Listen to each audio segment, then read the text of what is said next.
In this Diablo 2 Resurrected Sorceress Build Guide, we're going to be covering the Fire Spitter Sorceress. This is a beginner sorceress build that will comfortably get you through normal, which is the first difficulty of Diablo 2 Resurrected. If you're looking for a beginner sorceress build and you aren't sure where to begin, then this Diablo 2 build guide is for you. The Fire Spitter Sorceress uses powerful fireballs to quickly annihilate both groups of enemies and individual targets. Using the teleport skill allows you to quickly move through the map and stay safe during fights, while the static field skill can be used to quickly get rid of bosses. This sorceress build is great for new players because it's very easy to set up and use. You just need to assign the skills, aim into your enemies, and spam the attack button. Additionally, the required equipment pieces are very easy to farm during early game, so you won't have to worry about that either. It's important to note that this sorceress build is meant for the first difficulty level, normal, and up to around level 40. You can still play through Nightmare and Hell difficulties with it, but you'll need to get better equipment, which we won't be covering in this guide. If you're a new player, I strongly recommend you save the respec that you get from completing the first mission, Den of Evil. If you do, you'll be able to talk to Akara and respec your character into a different build once you reach Nightmare difficulty. Most builds in Diablo 2 Resurrected have a stat distribution that focuses on assigning enough points into strength to meet equipment requirements, enough dexterity to reach max block, and then assigning everything else into vitality to gain as much life as possible. And while this is true for most builds, it can be confusing to decide when you should assign these attribute points. Strength is a requirement for most equipment pieces of the game. During your first playthrough, you'll want to have enough points to slot the best equipment for each act. This is 30 strength in Act 1, 45 strength in Act 2, and 60 strength for the remaining 3 acts. From here, you should only assign points into strength if you find an item that is worth the investment. If not, just assign points into vitality. For most builds, dexterity is important to increase block chance when using a shield. Since block chance is not that important at the beginning of the game, we won't be assigning any points here. All remaining points should be spent in vitality. Increasing vitality will greatly increase your health pool, which is essential to stay alive against large groups of enemies. Vitality also increases your stamina, allowing you to run much further without needing to rest. While assigning points into energy is not necessary, you can spend some points here if you feel like you're lacking mana. If you do, taking energy to 50 should be more than enough. Many Fire Sorceress builds use the Firebolt spell or a combination of both Fireball and Firebolt instead of focusing on the Fireball skill. This is because the Firebolt spell mana requirement doesn't increase with level, allowing you to maximize mana efficiency, while the Fireball spell is exactly the opposite. However, while this is true, it also means that you won't be able to deal with groups of enemies using Firebolt. Additionally, if you go for a combination of both, then it'll take you much longer to kill enemies. For this reason, the Fire Spitter Sorceress focuses on maximizing Fireball and uses mana potions or assigns some points into energy to compensate for the mana consumption requirements. Firebolt throws a flaming missile that deals moderate damage to a single enemy. It's both a prerequisite and synergy to your Fireball spell, increasing the Fireball's fire damage by 16% for each level. And as I mentioned before, this spell's mana requirement doesn't increase with level, meaning that each point assigned into it will mean more damage for the same mana cost. Fireball creates an explosive sphere that does splash damage in a small AoE when it comes in contact with enemies or a structure. The damage will be the same for all enemies caught in the AoE, so you don't have to worry about targeting individual enemies. This spell will be your main way of dealing damage, and while its mana requirements increases with each level, it can deal up to 5 times the damage of Firebolt for each cast, which easily compensates for the increased mana requirement. The static field skill reduces the current health of all enemies around you by 25%, ignoring all types of resistances. Since it takes into account enemies' current health, you can cast it repeated times to drop enemy health to a very low percentage very fast. This is especially useful against bosses, allowing you to drop them even to 5% or 10% health and then finishing them off with a Fireball spell. It's important to note that it can't take monsters' health below 33% during Nightmare difficulty and 50% during Hell difficulty, but even taking half health bar from a boss with only a couple of casts is very strong and a must-have for sorceresses. For the skill distribution, you want to focus on your Fireball spell first, and then unlock the utility spells such as Teleport, Static Field, or Fire Mastery as soon as they become available. Once you max out Fireball, you can then focus on Firebolt to further increase its damage, and also use it as a single target spell to save some mana if you want. The idea here is that we use Firebolt until we acquire Fireball and then swap to that. We can take a couple of detours for Teleport and Static Field, but the main goal is to maximize Fireball damage. Boosting Firebolt later on allows us to use it if we wish, but also improves Fireball damage further. The Fire Spitter Sorceress build deals a lot of damage on its own, so you'll be looking for equipment that increases your survival chances. But if you do want to further increase your damage, you'll want to increase your faster cast rate.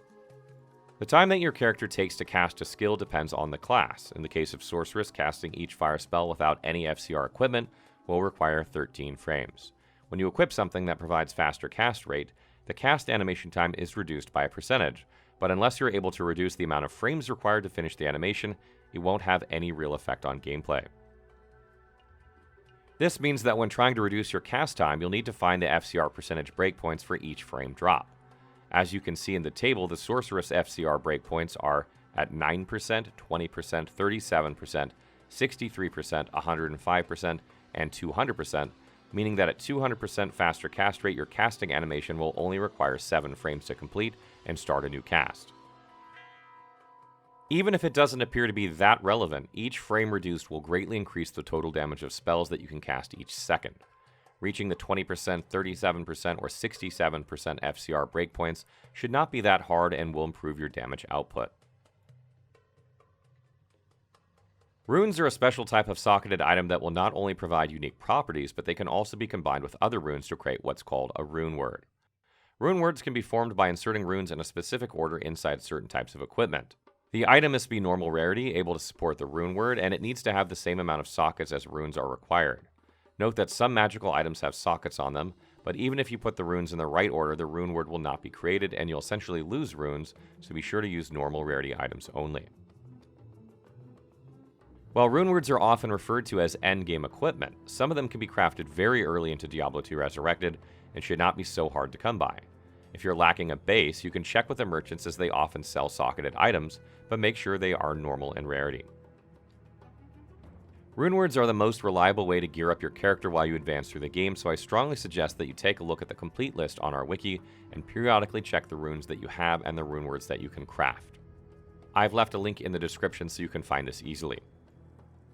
Runes can be farmed by doing Countess runs. The Countess is a super unique monster that can be found inside the Forgotten Tower in Act 1. Each time you kill her, she'll drop between 1 to 3 runes, and their level will depend on the difficulty setting you're playing on. Elemental resistances are key when trying to survive in Diablo 2 Resurrected.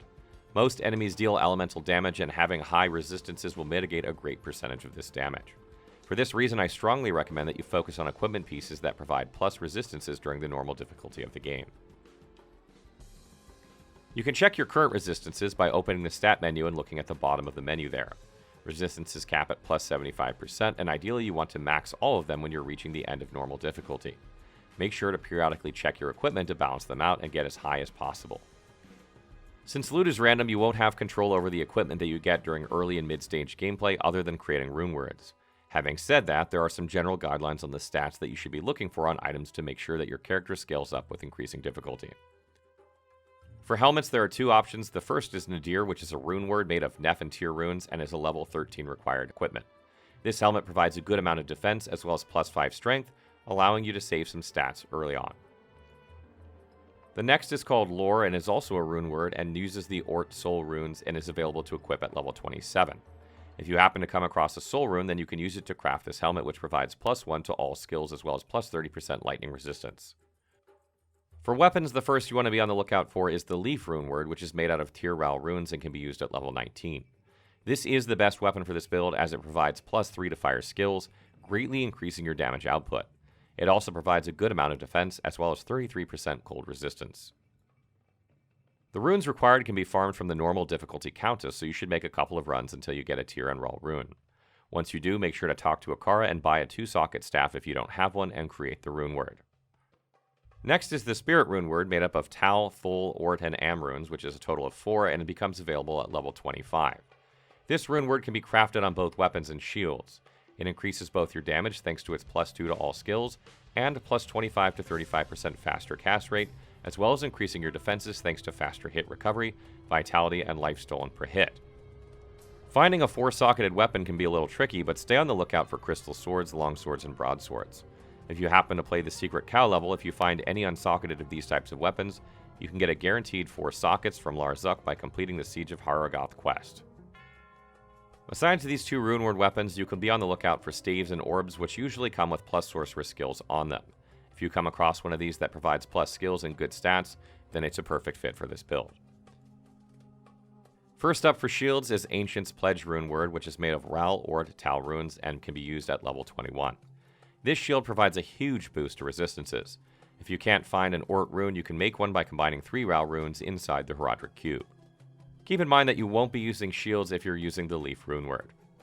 The next rune word is also Spirit, which is made up of Tal, Thul, Ort, and Am as previously mentioned and becomes available at level 25. If you find the runes in a 4-slot shield, then Spirit is a great option as well. This shield provides you +2 to all skills, and the 25 to 35% faster cast rate greatly increases your damage and provides many defensive stats, such as elemental resistances, faster hit recovery, and vitality. When it comes to armor, you want to craft the Stealth Rune Word, which is made up of Tal Eth runes, and you can use it at level 17. This is by far the best armor that you can get early on. The 25% faster cast rate greatly increases your damage, while the poison resistance and faster hit recovery, which allows you to recover control of your character sooner after each hit, provides you with more survivability. The faster hit recovery is very important, as it usually helps you avoid stun locks when surrounded by enemies. When it comes to gloves, you want to focus on defensive stats such as life and resistance. Make sure to swap your belt as soon as you reach Act 2 for the maximum amount of potions. Regarding stats, you want to focus on life and resistances. Some merchants might offer magical belts with a lot of life on them, which are a great option. You'll want to search for faster run walk speed on your boots as well as resistances and life. Run and walk speed is important to quickly navigate through the map, so make sure you get it.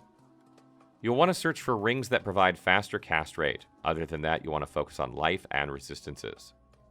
Similar to rings, you want to find an amulet that provides faster cast rate, but any amulet that provides life and resistances will be great as well. You'll find many charms as you advance through the game. While having these in your inventory is great, they can easily occupy a lot of space, limiting the amount of loot to pick up. Try to focus on plus life, plus resistances, and plus magic find, as these are the most important ones for your build. Act 2 Mercenaries are the best choice for all builds due to their paladin auras and the ability to equip polearm weapons. Being able to use polearms is very important because many powerful rune words can be created on them, providing various buffs or debuffs. You can recruit the mercenary from Grease and Lut Gholein. When it comes to selecting an aura, you want to select the Prayer Mercenary found on normal difficulty. The Prayer aura provides heal regeneration, allowing you to survive longer without using potions. Once you reach Nightmare difficulty, you can hire a Holy Freeze aura mercenary, which slows enemies around you, providing great crowd control. You won't have a lot of spare equipment during the beginning of Diablo 2 Resurrected, but you can equip him with any extra equipment you have or buy him a polearm from a merchant. If you happen to spare some runes, make sure to craft an Insight rune word on the polearm, as this weapon provides you with a meditation aura, greatly increasing your mana regeneration, as well as increasing your mercenary's combat capabilities. Final tips. Doing a couple of Countess runs will give you a lot of runes that will not only be useful for this build, but for any other character that you might make. Make sure to save all runes that you find inside your stash.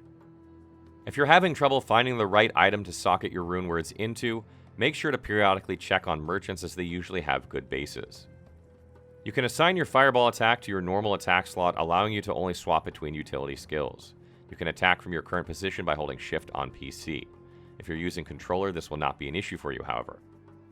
The fireball skill deals damage in a small AoE, so you can aim for walls or columns and still hit your enemies. This can be useful at choke points such as doors or small rooms. If you happen to find a good unique or set item that you like, don't hesitate to swap it with your current gear. I excluded all unique and set items from this guide because there's no reliable way of acquiring them early on. I personally like to run my belt with 2x healing potions columns and 2x mana potion columns, but you can also run antidote potions or thawing potions. Using these potions will not only cure their respective status effect, but also provide plus 50 resistance to their corresponding elemental resistance. Once you equip an Insight rune word on your mercenary, he will be your main way to recover mana, so make sure to keep him alive by using potions on him. To do this, press and hold shift and then right-click on the potion you wish to use. If you're playing on controller, hold down the left trigger and press the appropriate button on the D-pad. Stay tuned for more Diablo 2 build guides, and be sure to check out the Diablo 2 Resurrected wiki for more information about the game. What did you guys think of this build? What class are you guys playing first in Diablo 2? Let us know in the comments below.